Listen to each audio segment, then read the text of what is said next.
ఇవాళ మనము రూప మరియు మేఘం కథ చదువుకుందాం. ఓకేనా పిల్లలు? ఇక్కడ ఏముంది? మేఘం.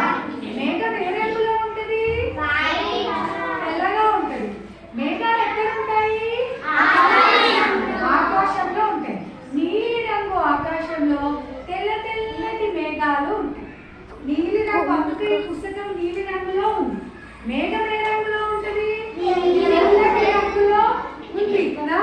ఇంత చక్కటి బొమ్మను మనకు పుస్తకం రూపంలో ఇచ్చారు. అలాగే మన కథ చదువుకుందామా పిల్లలు? చిన్ని రూప మేడ మీద కూర్చుందంట.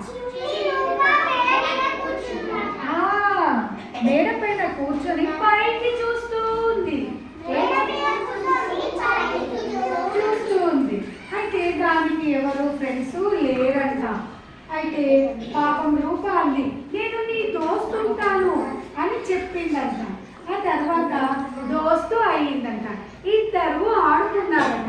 అప్పుడు సంతోషంతో మేఘం చాలా నవ్విందంట. నవ్వుతే బాగా నవ్వుతే ఏమైతే ఆనంద బాష్పాలు వస్తాయి. కాబట్టి బాగా మేఘం నవ్వుతే వర్షం వచ్చేసింది. ఏమైంది?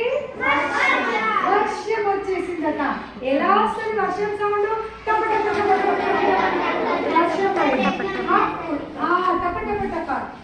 అప్పుడు ఏం చేస్తారు? పడవలు వేస్తారు కదా. పడవలు చేశారంట. అప్పుడు మేఘము రూప ఇద్దరు కూడా పడవల్ని పైనుండి చూస్తూ ఉన్నారంట.